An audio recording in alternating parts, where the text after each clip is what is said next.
public was told that the Federal Reserve System was an economic stabilizer, and inflation and economic crises were a thing of the past.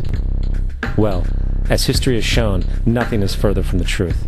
The fact is, the international bankers now had a streamlined machine to expand their personal ambitions. It's alive! It's alive! It's alive! For example, from 1914 to 1919, the Fed increased the money supply by nearly 100%, resulting in extensive loans to small banks and the public.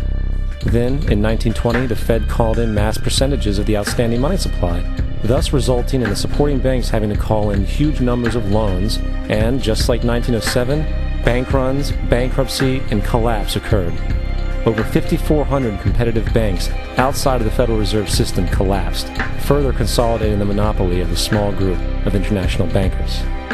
Privy to this crime, Congressman Lindbergh stepped up and said in 1921, "Under the Federal Reserve Act, panics are scientifically created. The present panic is the first scientifically created one, worked out as we figure a mathematical equation." However, the panic of 1920 was just a warm-up.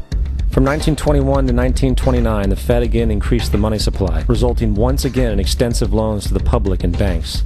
There was also a fairly new type of loan called a margin loan in the stock market. Very simply, the margin loan allowed an investor to put down only 10% of a stock's price, with the other 90% being loaned through the broker. In other words, a person could own $1,000 worth of stock with only $100 down. This method was very popular in the roaring 1920s, as everyone seemed to be making money in the market.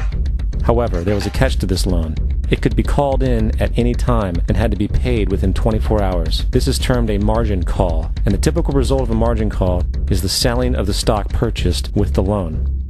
So, a few months before October in 1929, J.D. Rockefeller, Bernard Baruch, and other insiders quietly exited the market, and on October 24, 1929, the New York financiers who furnished the margin loans started calling them in masse. This sparked an instantaneous, massive sell-off in the market, for everyone had to cover the margin loans.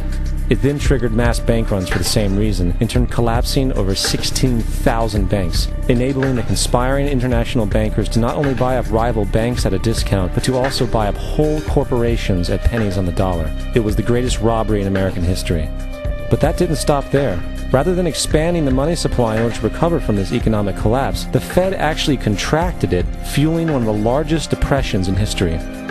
Once again outraged, Congressman Louis McFadden, a longtime opponent of the banking cartels, began bringing impeachment proceedings against the Federal Reserve Board, saying of the crash and depression, "It was a carefully contrived occurrence. International bankers sought to bring about a condition of despair so that they might emerge the rulers of us all."